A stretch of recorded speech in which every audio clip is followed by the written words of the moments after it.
Hello दोस्तों, नमस्कार। आपके अपने यूट्यूब चैनल चालिया स्मार्ट स्टडी में हार्दिक अभिनंदन। दोस्तों, हम संज्ञा के बारे में अध्ययन करें।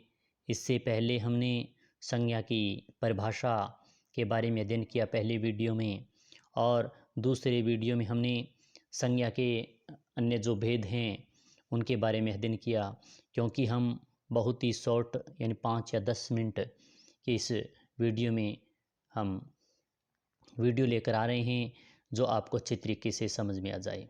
अगर ये क्लास से आपको अच्छी लग रही है तो लाइक शेयर सब्सक्राइब करें, साथ ही में बेल आइकन दबा देना।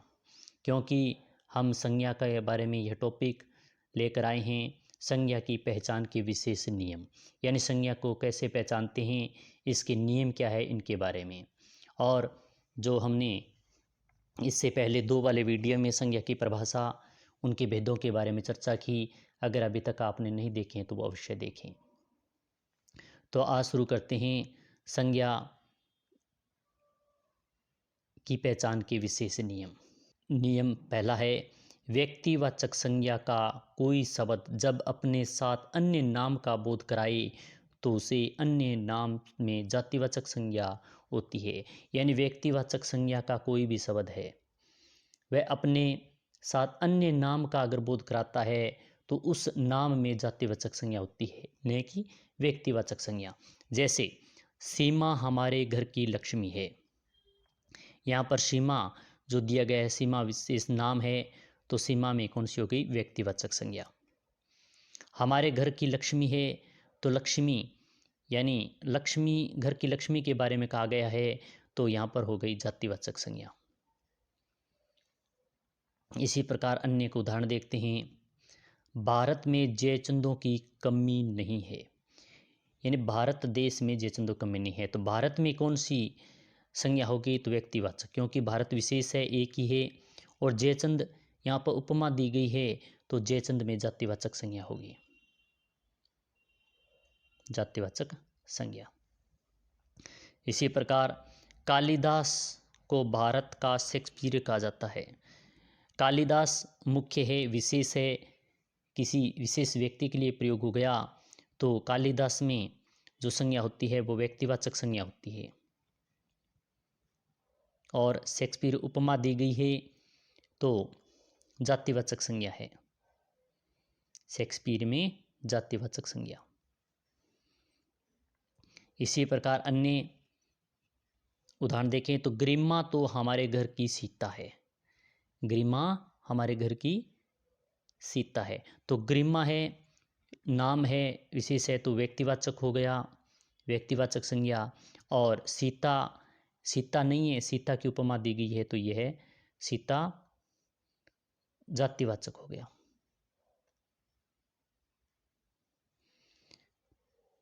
तो इन उदाहरणों के माध्यम से हमने समझा कि व्यक्तिवाचक संज्ञा का कोई शब्द, यानी सीता है और लक्ष्मी है, ये सभी क्या है कि इनका अगर विशेष रूप में पूछे तो ये व्यक्तिवाचक संज्ञा है।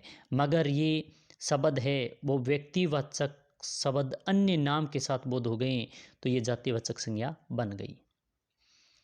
इसी प्रकार नियम दूसरा देखते हैं कि जातिवाचक संज्ञा का कोई शब्द जब किसी व्यक्ति विशेष के अर्थ में रूढ़ हो जाए तो वहाँ व्यक्तिवाचक संज्ञा होती है। यानी जातिवाचक संज्ञा का कोई शब्द है, जब वो व्यक्ति विशेष के लिए रूढ़ हो गया तो वहाँ पर व्यक्तिवाचक संज्ञा होती है। जैसे गांधी जी ने देश को सत्य और अहिंसा का पाठ पढ़ाया, यानी गांधी जी जातिवाचक संज्ञा थी, मगर गांधी जी, गांधी है वो रूढ़ हो गया एक ही लिए, ये महात्मा गांधी जी के लिए रूढ़ हो गया, तो गांधी जी में कौन सी संज्ञा हो गई? ये व्यक्ति विशेष यानी व्यक्तिवाचक संज्ञा हो गई। नेहरू जी ने भी विदेशों में भारत की पहचान दिलाई। नेहरू जी ने विदेशों में भी भारत को पहचान दिलाई, तो इसमें नेहरू जी पंडित जवाहरलाल नेहरू के लिए ही रूढ़ हो गए, तो इसलिए इसमें भी व्यक्तिवाचक संज्ञा हो गई। पटेल जी देश की एकता के सूत्रधार थे, तो पटेल जी में भी कौन सी संज्ञा? व्यक्तिवाचक संज्ञा हो गई। शास्त्री जी भी भारत के महान व्यक्तित्व थे, तो ये भी कौन सी संज्ञा होगी? इसमें भी व्यक्तिवाचक।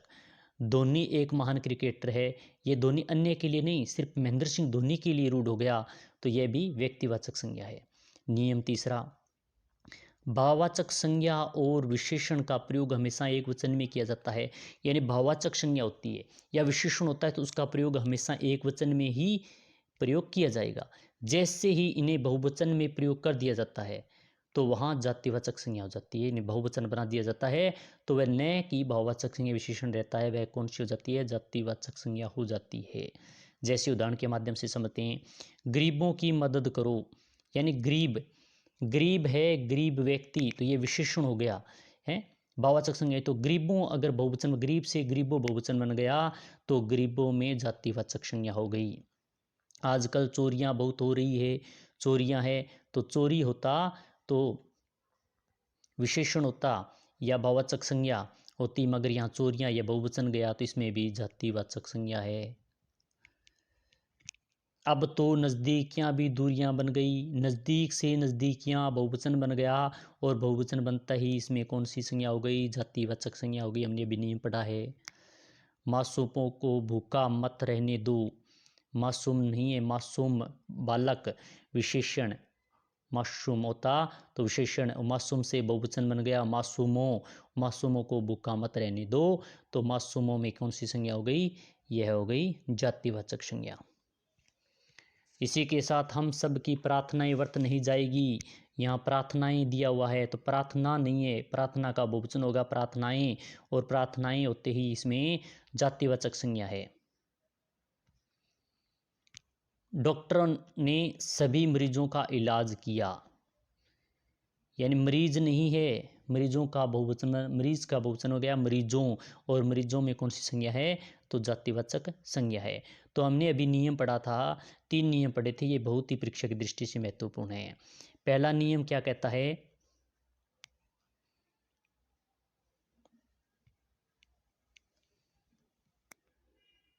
पहला नियम कहता है कि व्यक्तिवाचक संज्ञा का कोई शब्द जब अपने साथ अन्य नाम का बोध कराए तो उसमें अन्य नाम में, यानी अन्य नाम के अंदर जातिवाचक संज्ञा होगी।